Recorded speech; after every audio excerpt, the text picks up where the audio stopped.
يوم لا ينفع مال ولا بنون إلا من أتى الله بقلب سليم. Assalamualaikum warahmatullahi wabarakatuh. Sebagian orang terkadang mengkritik manhaj salaf karena misalnya tergampang mentahzir dan tuduhannya itu terkadang tidak tabayun dulu terhadap ustadz yang bersangkutan yang ditahzir sebelum merilis bantahan-bantahan. Bagaimana pendapat ustadz mengenai ini? Hal tersebut. Iya. Baik. Jadi ini diantara hal yang banyak dikritikkan ke jalan as-salaf, orang-orang yang dikatakan Wahabi ini terlalu gampang mentahdir. Kadang juga katanya tidak tabayun. Ya. Kalau kita mau bersikap adil itu kan oknum. Ya, mungkin sebagian orang seperti itu. Mungkin sebagian orang. Dan namanya kesalahan pada orang per orang itu tidak berpengaruh kepada manhaj. Tidak berpengaruh kepada apa? Manhaj. Islam ini agama yang lurus, tidak ada kekurangan di dalamnya. Tapi umat Islam semuanya lurus? Hah? Umat ini ada yang di atas jalan, ada yang disesatkan oleh syaitan dan seterusnya, kan begitu? Baik. Jadi demikian kalau kita berbicara tentang manhaj salaf, sama seperti itu. Jalan as-salaf itu kita sudah tahu, jalannya Nabi dan para sahabatnya. Iya. Apa yang diterangkan di dalam jalan mereka itu juga sudah jelas. Jadi kalau ada yang keliru di dalam hal tersebut itu kembali kepada oknum. Iya. Dan memang di dalam hal tahdir mentahdir ini ada 3 golongan. Ada manusia yang ekstrim berlebihan, ya, masalah yang bisa ditolerir pun dia tahdir manusia di situ. Ya. Karena kesalahan yang sedikit pun dibabak blur orang di situ. Nah, ini memang orang-orang ekstrim yang seperti ini diperingatkan, ini berbahaya. Jelas ya? Dan ada sebagian lagi yang menyepelekan bergampangan. Dia lihat kesalahan besar depannya pun dia santai-santai saja, diam-diam saja. Yang penting gue happy, ya, bisa makan, bisa minum, mau salah biarin aja. Ya. Nah, ini kadang sebagian orang, dan ini tidak benar. Dan yang benarnya adalah orang yang berada di pertengahan. Iya. Seorang itu sebagai seorang muslim dia punya sifat menasihati. Ada amar ma'ruf nahi mungkar. Kan begitu. Dia cinta hidayah kepada saudaranya. Kalau ada saudaranya yang keliru ditegur. Ya, diingatkan. Nah, cuma di sini sering ada orang yang salah di dalam cara menegurnya. Dan sering juga orang yang ditegur ini dianya tidak berlapang dada ketika ditegur. Tidak ditegur. Kata Imam Abdul Ghani bin Said Al-Maqdisi rahimahullah, ini salah seorang imam besar pakar ahli hadis. Beliau menulis kritikan-kritikan kepada Imam Abu Abdullah Al-Hakim An-Naisaburi. Al-Hakim As-Saghir penulis kitab Al-Mustadrak. Nama lengkapnya Muhammad bin Abdullah bin Al-Bayyi. Iya. Begitu kritikan sampai kepada Al-Hakim, Al-Hakim membacanya kepada manusia dan dia terima kritikan tersebut.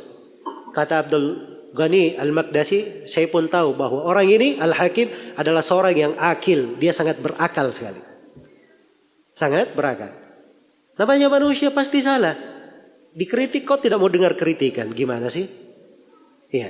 Dan orang yang berilmu itu tidak ada yang luput dari apa? Dari kekeliruan. Imam Al-Bukhari tulis buku namanya At-Tarikhul Kabir. Ya. Setelah itu dikritik oleh Ibnu Abi Hatim. Dalam tanya jawabnya kepada ayahnya dan kepada Abu Zur Ar-Razi, keluarlah buku khusus kekeliruan Al-Bukhari dalam apa? Tarikh Al-Kabir. Ya. Dan di ini kekeliruan ini masih dibahas lagi. Datang lagi Al-Khatib Al-Baghdadi. Dia menulis buku lagi di dalam hal tersebut, tambahan istidrak di dalam hal itu. Jelas ya? Dan ini biasa di tengah para ulama. Rawi itu tidak mungkin ada yang dikatakan seluruh haditsnya benar. Kata Ibnu Ma'in, siapa yang berkata dari rawi dia tidak ada salahnya, berarti dia pendusta. Masa manusia tidak ada salahnya? Jelas ya? Karena itu Imam Malik rahimahullah diketahui beliau punya sekian ribu hadits. Beliau keliru dalam sekian hadits. Itu ada pembahasannya. Sampai Ad-Darqutni punya buku khusus judulnya Garaibu Ahadits Malik.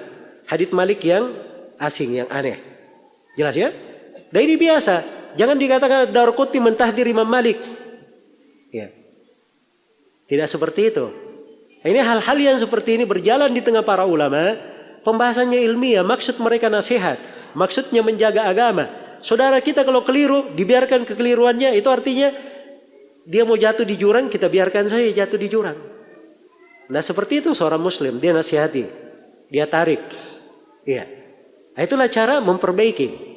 Dan memperbaiki seperti itu. Kalau orang yang mau diperbaiki dia tidak dengar misalnya, dia tidak mengindahkan, ya, maka sudah disampaikan nasihat kepadanya. Sisa kesalahannya itu sifatnya bagaimana? Kalau kesalahannya terkait dia pribadi, ya dinasihati secara pribadi. Tapi kalau kesalahan dia sampaikan di umum, dibeberkan di umum, dinasihati kepada dia pribadi, dia terima, dia luruskan kesalahannya, nggak ada masalah. Ya kalau tidak maka diterangkan juga secara umum, bukan untuk menjelekkan dia, tapi untuk meluruskan kesalahan. Ini agama Allah, harus dijaga. Ya, karena itu Ibnu Qudamah rahimahullah, beliau di dalam salah satu bukunya, beliau membantah Ibnu Aqil Al-Hambali. Ibnu Aqil Al-Hambali imam besar dari imam madhab Hanabilah.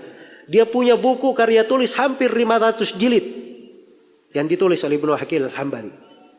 Iya. Bersama dengan itu dia keliru. Dan kekeliruannya ini Ibnu Aqil sendiri sudah mengumumkan taubatnya. Dia sudah umumkan taubatnya. Tapi bersamaan dengan itu Ibnu Qudamah masih membantahnya. Karena khawatir kesalahannya ini diambil oleh sebagian orang umum. Karena dia tidak berbicara melihat kepada Ibnu Aqilnya. Dia berlihat kepada kesalahan yang ada. Dan khawatiran agama Allah akan apa? Akan dipahami keliru oleh manusia. Nah, itulah para ulama. Mereka itu melihat pada agama Allah. Beda dengan orang-orang. Ya. Di sekarang ini. Apalagi yang hanya kerjanya main di sosial media saja. Ya. Kadang pakai nama samaran lagi, tidak tahu siapa. Jago komentar tapi tidak ngerti kadang isi permasalahan apa. Cara berpikirnya juga keliru.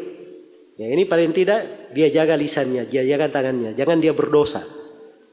Ya, masuk ke dalam hal-hal yang itu bukan urusannya. Jelas ya?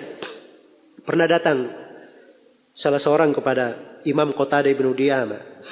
Dia berkata, saya temukan diriku. Namanya Asim Al-Ahwal.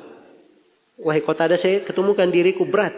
Saya mengatakan si fulan keliru dalam hadits ini, si fulan begini dan begini. Kata Qatadah, kalau kamu diam, saya juga diam.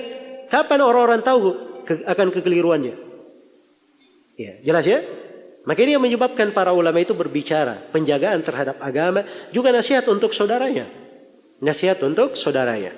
Jadi ini dasar-dasar pokok di dalam hal ini. Semoga Allah Subhanahu wa taala memberi taufik kepada semuanya. Innahu waliyyu dzalika wal qadiru alaihi wallahu taala alam.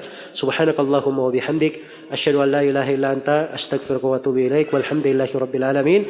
Wassalamualaikum warahmatullahi wabarakatuh.